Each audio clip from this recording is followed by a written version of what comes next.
আমার লাগবে না, তুমি পয়সা দাও 20 টাকা, তারপর কথা বলো। তোমার টক আপেল কোনো কথা বললে হবে না, এখন আগে পয়সা দাও তুমি সব করে 20 টাকা বার করো তাতে। এই দুটো আপেলের দাম 20 টাকা? পুরো একদম। কত গ্রাম হতো কোনটা? এই দুটোই? ও দুটোই যাই হোক 200 গ্রামের কাছে কাছে যাবে। 20 টাকা দাও। 5টা 500 হচ্ছে। 500 হচ্ছে, কত দেবো? 20 টাকা। 5টা 60 টাকা দাম হচ্ছে, দুটো 12 24 টাকা হয়। 20 টাকা দাও না। আমার লাগবে না। 20 টাকা কেন? 20 টাকা দিতে হবে। তুমি খেলে কেন? তুমি কামড়ালে কেন? না কামড়াতে আমি নিই, পয়সা লাগতো না। না না না 20 টাকা দিতে হবে এক্ষুনি, কোনো কথা বললে হবে না। 20 টাকা বার করো, আর নাহলে মোবাইল থেকে দিয়ে যাও, পয়সা দিয়ে যাবে নিয়ে যাবে, কোনো কথা বললে হবে না।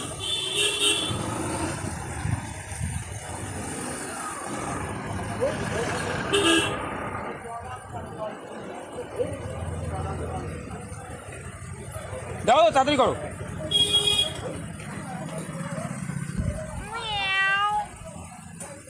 কত টাকা? পেয়ারা 60 টাকা কিলো। না টক হবে না, না এরকম কোনোদিন করবে না, কামড়ে ওর মধ্যে রাখবে না কোনোদিন, কেন এটা হয়ে যাবে। পুজোর জন্য নেয় লোক এখানে।